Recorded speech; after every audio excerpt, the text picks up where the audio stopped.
할렐루야.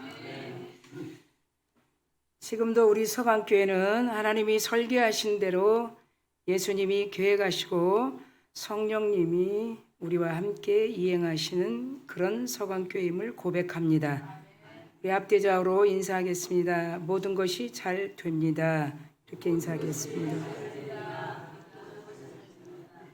그렇습니다. 모든 것이 잘 됩니다. 지금 우리 한국교회에 주의 종들이나 성도들이 간절하게 바라는 것이 있다면 여러분 무엇일까요? 한번 생각해 봅니다.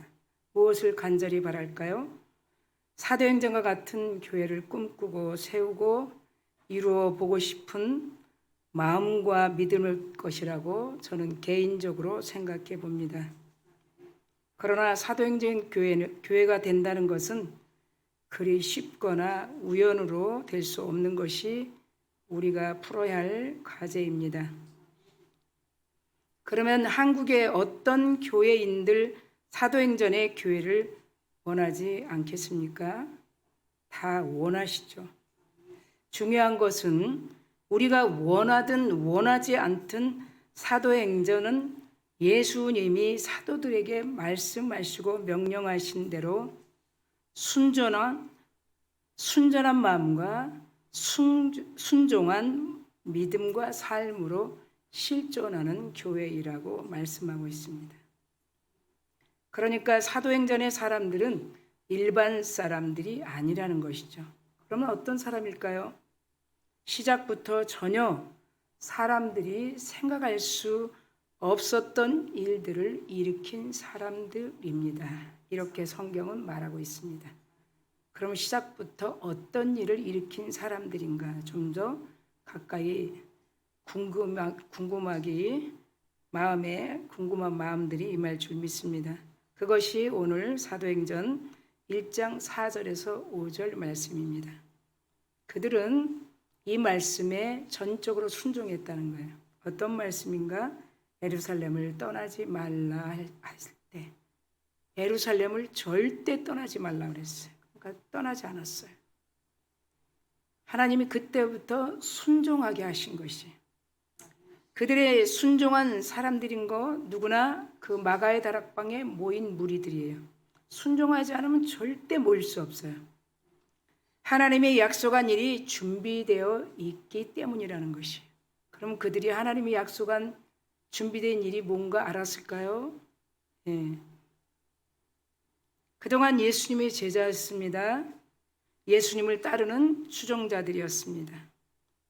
전혀 새로운 하나님의 계획이 있다는 것에 성령 하나님이 주목하게 만드신 것이라는 것이에요.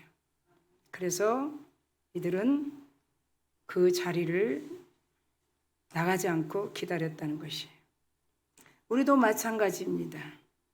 마치 지금 이 시대가 아무리 혼란스럽다 해도 종교인이 되어 관습적으로 교회 다니고 늘 해오던 대로 주일 예배를 드리는 것에 만족하고 적당하게 신앙생활을 하는 것은 우리는 괜찮을지 모르지만 하나님은 전혀 하나님의 뜻이 아니라는 것이. 할렐루야.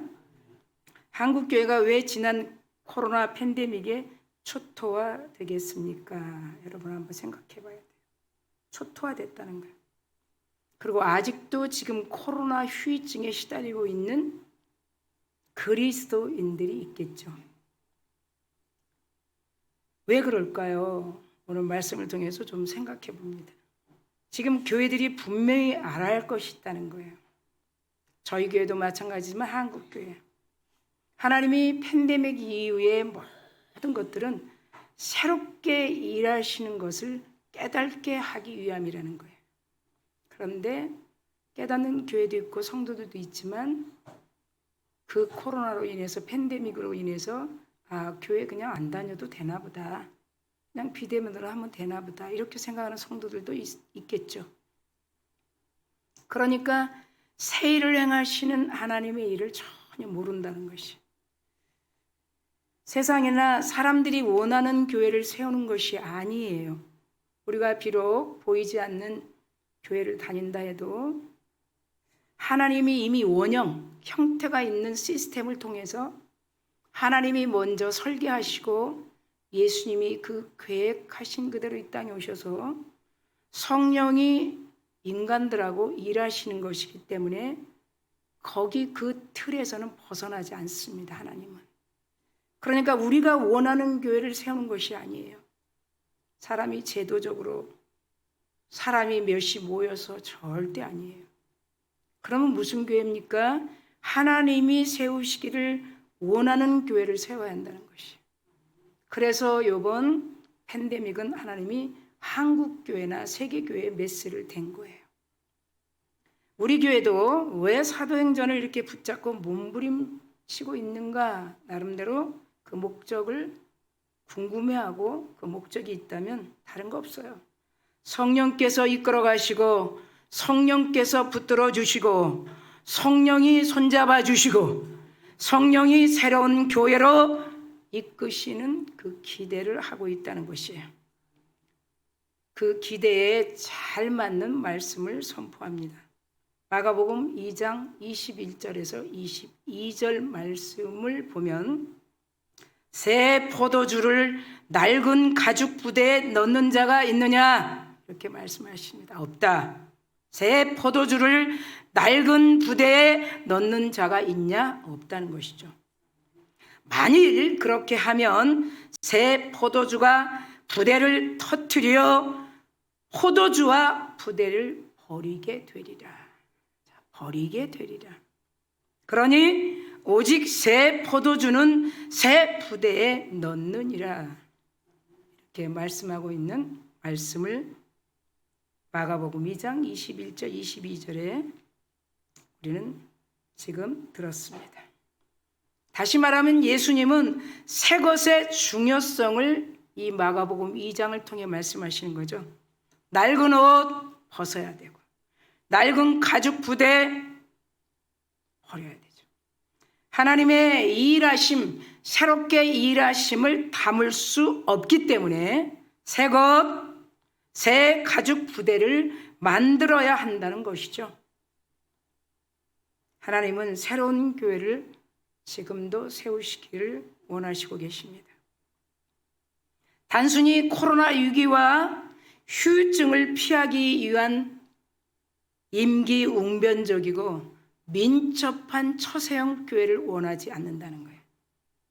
네. 그때그때 위기를 피하면서 세워가는 교회는 하나님이 원하지 않는다는 거예요.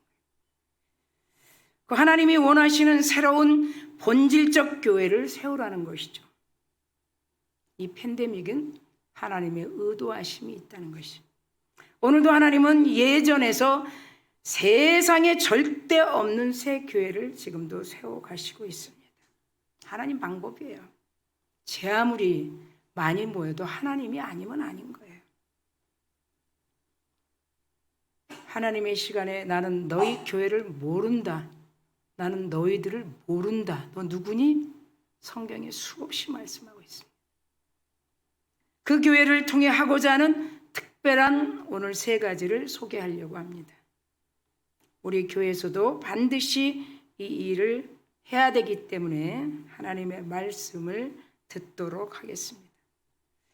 첫 번째, 예수께서 행하시고 가르치신 일을 하라는 것이죠. 예수께서 한 일이 뭐냐는 거예요. 사람이 한 일이 아니고 예수께서 하신 일이 뭐냐는 거예요. 사도행전 교회들은 예수님이 행하신 것과 예수님이 가르치신 일을 그대로 가르치고 전파했습니다. 계속 반복. 왜 사도행전은 예수님의 일을 그렇게 강조합니까? 여러분 궁금하시다면 예수님은 공생의 기간에 자신에 대해서 가르친 일밖에 없어요. 그게 공생의 3년 반이에요. 자신에 대해서. 그리고 그 가르치시고 행동하셨기 때문이에요. 십자가에서 죽으신 것이 행동이에요. 부활도 행동이에요. 그것이 가장 복음서 중에 요한복음의 14장 6절 말씀이죠. 내가 곧 길이요 진리요. 그리고 나로 말미암지 않고는 아버지께로 절대로 없다는 거예요. 자, 누구로 말미암지 않고는 예수로 말미암지 않고는. 네, 제 아무리 우리가 하나님을 직접 만날 수 없다는 거예요. 예수를 통해서 길 되시고 생명 되시는 그 예수를 통해서 하나님을 만나고 하나님 앞으로 갈 수 있는 거예요. 그러니까 교회는 예수를 통해서 하나님의 원대한 목적을 알아가는 거예요. 예수님은 구원의 길을 말씀하셨습니다. 그리고 천국 복음을 말씀하셨습니다. 그리고 생명에 대해 공생의 3년 반 동안 가르치시고 보여주셨다는 것입니다. 그것이 오늘 우리 사도행전 오늘 본문의 31절 32절에 베드로의 첫 설교에 미리 본고로 그리스도의 부활을 말하되 그는 음부에 버림을 당하지 않았다. 그리고 그의 육신은 썩음을 당하지 아니하였다. 이 예수를 하나님이 살리셨는데 우리는 이 일의 증인이다. 말씀을 메시지를 통해서 전파하고 있는 것을 볼 수 있습니다. 자, 예수님의 죽음이 끝이라고 하는 많은 사람들이 있었습니다. 그런 사람들의 생각을 다 베드로 사도의 메시지를 통해서 깨트려 버린 거죠. 그런 생각을 다 깨트려 버린 거예요. 그리고 예수님이 가르치신 말씀대로 이루어지신 것이죠. 죽으시고 부활하시고. 그것이 우리가 부활절에 늘 들었던 나는 부활이요 생명이니 나를 믿는 자는 죽어도 살겠고 무릇 살아서 믿는 자는 영원히 살리라. 그것을 네가 믿느냐? 그 말씀입니다. 그러니까 예수님의 부활을 사람들은 도저히 믿을 수가 없었다는 것이죠. 그리고 이해할 수도 없었지만 예수님은 공생의 기간에 가르쳐주신 그대로 부활하셨다는 것이. 그러니까 사도행전에 이 기다렸던 사람들, 사도행전에서 하나님이 일하는 사람들은 메시지 자체가 다른 거예요. 단순 복음이에요. 복음에 뭐가 그렇게 많이 붙여야 합니까? 뭐가 그렇게 붙여야 예수님이 더 진짜 예수 같겠습니까? 단순 복음이에요. 우리 교회도 해야 될 일이 있다는 것이에요. 맥주절이 지나고 그 다음 주일에 하나님의 나라에 대해서 우리가 입문을 하기 시작했어요. 그리고 전주에는 하나님을 만나는 길을 소개했어요. 그러면서 우리가 사도행전은 입학생으로 복음서에서 알고 있었던 우리가 사도행전의 사람들처럼 졸업생으로 갈 수 있다. 그렇게 큰 틀에서 우리가 봤습니다. 교회는 예수 그리스도를 가르쳐야 하고 예수님을 증언해야 한다는 것이죠. 때문에 사도 베드로는 메시지를 듣는 성도들에게 확실히 알아야 된다. 그러며 메시지를 전파한 것이에요. 그래서 오늘 36절에 확실히 알아라. 확실히 알아라. 십자가에서 못 박은 이 예수를 하나님이 살리셨다. 하나님이 그리스도가 되게 하셨다. 자, 베드로의 설교 핵심을 선포합니다. 주 예수 그리스도의 이름입니다. 이어서 그분의 십자가와 죽음과 부활과 기쁨과 감격과 승리와 축복을 전했다는 것이에요. 할렐루야. 그리고 끝까지 그 말씀을 가르쳤다고 성경은 기록하고 있습니다. 어디에 기록하고 있어요? 전주에도 같이 나눴죠.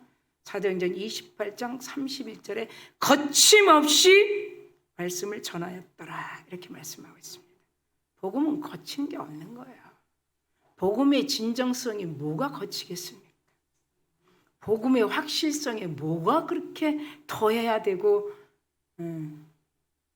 거기에 묻혀야 할 게 뭐가 있겠습니까? 그건 복음 아니에요. 복음 그 자체예요. 예수 그 자체예요. 그렇습니다. 교회의 중심은 시작부터 끝까지 오직 예수 그리스도라는 거예요. 오직 예수 그리스도. 네. 교회는 오직 예수 그리스도. 그러므로 오늘의 교회들도 우리 교회도 예수 그리스도에 대해 끊임없이 가르치고 전할 사명을 우리에게 주신 것이에요. 제가 금요일에 이 사명이라는 단어를 찾았어요. 사명입니다. 당신은 목사입니다. 이 사명이라는 단어를 쓰면 안 돼요. 사명은 하나님이 너에게 맡긴 일이 있다는 거예요. 잘 들으셔야 돼요. 그래서 많이 헷갈리는 거예요. 하나님이 너를 통해서 하실 일이 있다는 게 그게 사명이에요. 그러니까 끊임없이 너는 내가 원하는 일을 해야지 된다는 거죠. 사도행전 15장 25절 보니까 아주 사명에 충실한 자를 소개합니다. 바나바 사도죠. 사람들을 택하여 우리 주 예수 그리스도의 이름을 위하여 생명을 아끼지 아니하는 자, 생명을 아끼지 아니하는 자가 사명자예요. 지금 한국교회 목사들이 생명 아껴요? 안 아껴요? 잘 모르겠어요. 사명을 하려면 자기 생명을 되돌아보지 않겠죠. 생명을 찾아서 가는데, 사명을 찾아서 가는데 생명이 뭘 그렇게 무섭겠습니까? 사도 바울의 고백이지 않겠습니까? 내 생명을 아끼지 않고 내가 달려가겠다. 사도행전 20장 24절 말씀이죠. 아주 생명을 아끼지 않는 이 바나바와 바울이 너희 이방인 교회에 가르치기로 만장일치로 결정하였노라, 이런 말씀이 있습니다. 만장일치로. 이 두 사람이 가면 반드시 1년 6개월 동안에 사람들을 잘 세울 것이다. 그래서 그 사람들을 세운 사람들이 또 세워갈 것이다. 굉장히 중요한 투표의 시간이 있었어요. 굉장히 중요한 이 두 사람이 어떤 자였는가 결정권에 임한 15장 말씀이에요. 우리 교회가 사도행전을 강조하는 이유가 바로 여기 있는 거예요. 교회가 아니면 예수 그리스도에 대해서 알 수가 없어요. 여러분이 개인적으로 안다면, 저는 개인적으로도 잘 압니다. 그러면 교회에 충실하기를 축원합니다. 아멘. 네. 충실하게 될 수밖에 없어요. 내가 정말 그분을 만나면. 아멘. 다른 데로 빗나가지 않습니다. 교회가 아니면 예수 그리스도를 배울 수 없기 때문에 우리 교회는 구원의 예수, 진리의 예수, 생명의 예수, 믿음의 예수, 오직 예수죠. 그러니까 단순 복음이에요. 그 예수.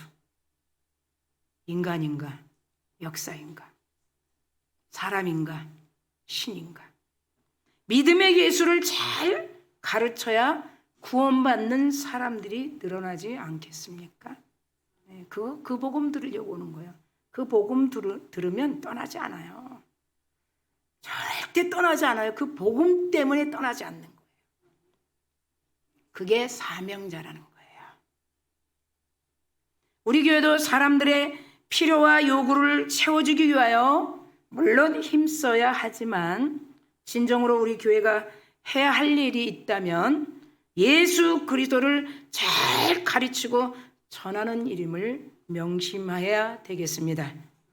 교회만이 유일한 희망이기 때문에 예수님은 교회가 예수 그리스도라고 가르치신 것이라는 것을 우리 마태복음 16장 18절 말씀입니다.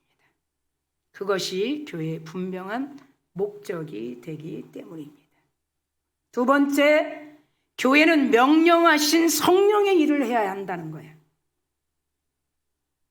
예수님이 명령하신 성령의 일, 하나님이 설계하신, 예수님을 통해 계획하신 일을 교회에서 성령과 해야 된다는 일이에요. 개인 중심으로 할 수 없는 것이에요. 사도행전 교회는 성령이 일하신 교회입니다.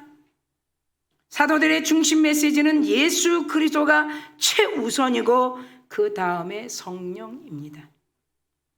사도행전은 왜 성령이 중심 메시지입니까? 또 궁금하시다면 사도행전에서는 60회, 60번 정도가 성령을 말씀하신다는 것은 신약 성경 전체에서 가장 성령이 사도행전 28장 안에 활발하게 활동하셨다는 증거들을 말씀하고 있다는 것이에요. 그것이 본문 38절이에요.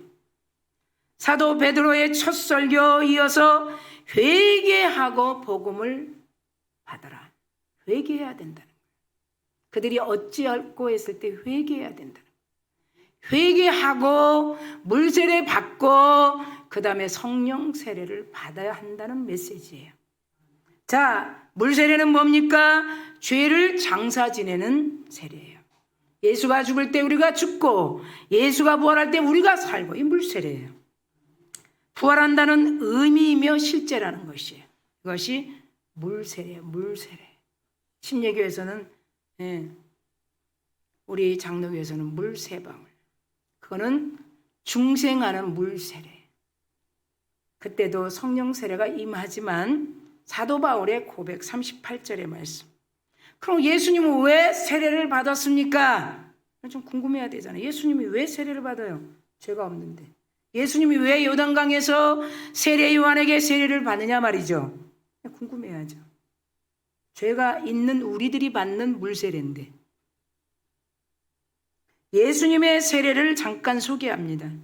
예수님이 세례 받을 때 물 위에서 올라올 때 누가복음 말씀이나 복음서에 말씀하죠. 가장 누가복음의 말씀이 그렇게 말씀하고 있어요. 내 사랑하는 기뻐하는 아들이다 그랬어요. 성령의 비둘기들이. 그거는 뭘까요? 마태복음 3장 17절에도 마찬가지. 예수님의 그 세례 요한을 통한 물 세례는 하나님의 아들입니다. 하나님이 기뻐하는 자입니다. 이것을 세상에 알리는 선포식이라는 거예요. 믿으시면 아멘 합시다. 선포식. 세상 사람들에게 하나님의 아들, 하나님이 기뻐하는 아들이라는 걸 선포하는 선포식이에요. 그걸 들을 때 우리가 왜 물세례를 받고 성령 세례를 받아야 하는지. 그러니까 다시 말하면 예수님이 하나님의 아들이심을 선포하듯 우리 인간들도 물세례를 통하여 나는 죄에 죽고 의에 대하여 살고 예수로 죽고 예수로 부활하고 새 생명이 됐다는 선포식이라는 것이 세례, 물세례라는 것이. 이렇게 회개의 물세례는 죄의 죽음과 다시 사는 부활, 그리고 모든 믿는 자들에게 구원에 이르게 하는 물세례를 통해서 그리스도와 연합이며 언약 백성이라는 것을 확실하게 알게 하는 물세례라는 것을 우리가 바로 아는 여러분 될 줄 믿습니다. 그리고 사도 베드로가 이어서 오순절 설교에서 성령을 선물로 받으라, 이어지는 성령 세례, 이것은 또 하나의 성령을 통해서 새롭게 큰 변화를 일으킨다는 뜻이라는 것이에요. 성령 세례를 통해서 지금까지 구원의 백성으로 살은 우리들이 어떻게 살 것인가, 어떤 길을 갈 것인가, 어떤 그리스도인으로 구원받은 자로 살 것인가, 몸된 교회를 통해 무엇을 할 것인가, 그걸 확실하게 알 수 있는 것이 성령 세례라는 것이. 그래서 성령을 선물로 받으라. 성령이 임하는 것은 새로운 일이 시행되는 것으로 베드로 설교를 통해 38절에 분명히 우리들에게 말하고 있습니다. 그 또한 역시 오순절에 성령이 임하는 사건이죠. 모두에게 임한 것이에요.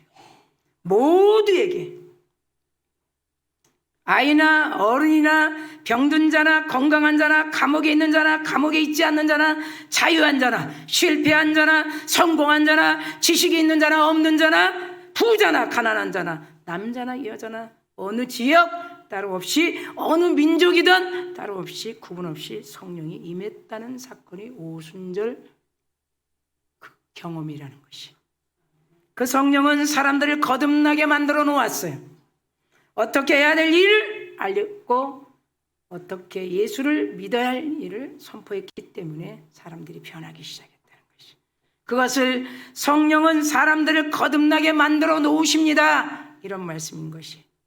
이것이 성령이 하시는 위대한 일이라는 것이. 사람이 새롭게 된다는 것, 교회가 새롭게 된다는 것, 세상이 새롭게 된다는 것, 성령의 임재와 능력이 아니고는 될 수가 없기 때문이라는 것이. 우리들이 생각하는 성령의 역사, 우리 스스로 생각하는 성령의 역사, 그저 신비적 체험, 그저 은사, 그런 활동에만 성령을 가둬놓지 마시기를 간절히 기도합니다. 가둬두면 안 돼요. 나만 유익되게 하는 성령의 역사, 나만 알고 있는 성령의 역사, 이거 가지고 교회 공동체를 일으키지 않는 성령의 역사는 가짜예요, 가짜. 사도행전의 성령은 아무리 방언을, 환상을, 예언을, 치유를 하지만 가장 기초화되는 것, 기초, 파운데이션, 기초. 무엇인가? 복음 전도와 교회가 먼저라는 것이. 아멘. 복음 전도와 교회가 먼저이고, 그 다음에 예수 그리스도를 따르는 희생이 반드시 따라온다는 것이. 이것이 오순절 사건, 성령을 선물로 받으라는 것이. 그런 희생이 없이는 사도직을 감당하기가 힘들겠죠. 희생이 눈에 보입니까? 안 보이잖아요. 성령은 모든 것을 새롭게 일하시는 새영. 에스겔서 36장 26절. 큰 권능으로 임하시는 사도행전 4장 33절 그리고 8장 19절 모두가 그 일하심을 믿고 하나 되어 성령 받기를 기도하는 서광교회가 되어야 함을 간절히 축원합니다. 세 번째, 교회는 함께 참여하는 일을 해야 된다는 거예요.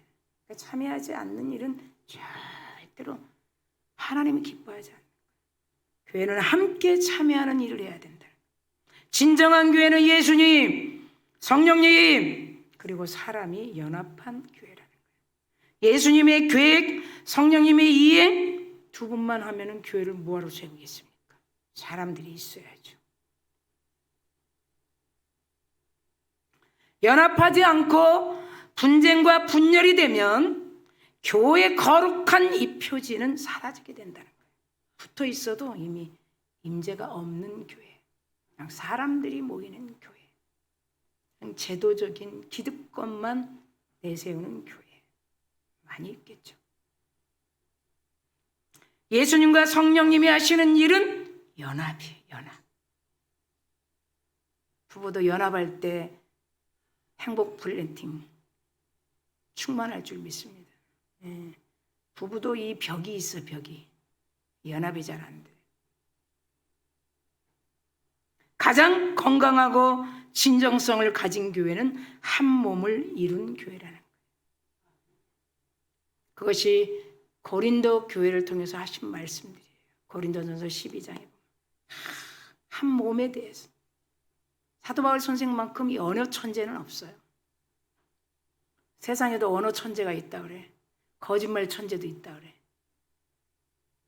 사도 바울은 언어 천재예요.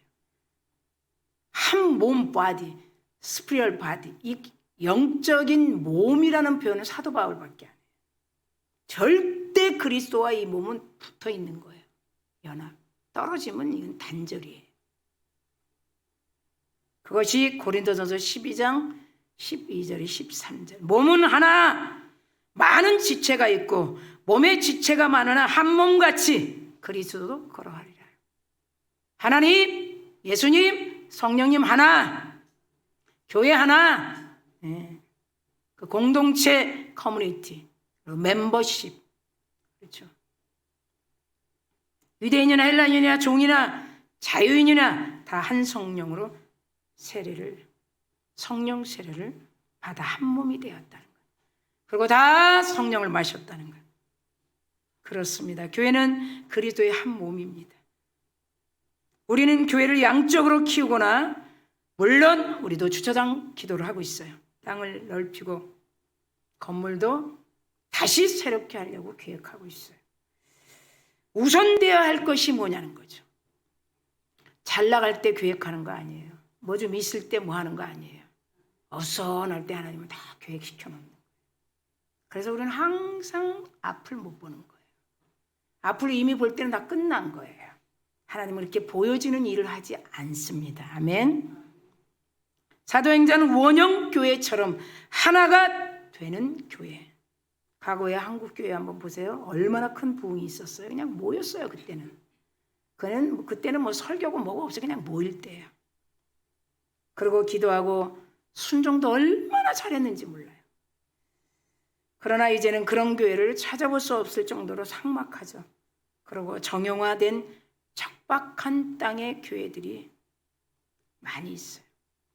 그러나 여기 사도행전의 이방교회, 아주 칭찬받는 안디옥 교회, 이방교회 하면 첫 교회니까 안디옥 교회 잊어버리지 않죠.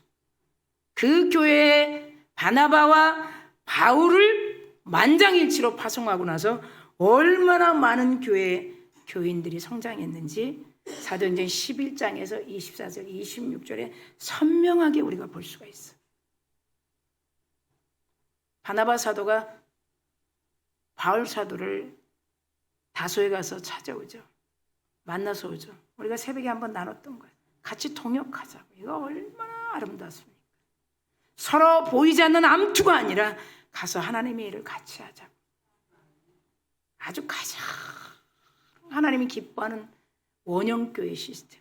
안디옥 교회를 세우는데 이 바나바 역할이 엄청 컸다는 거.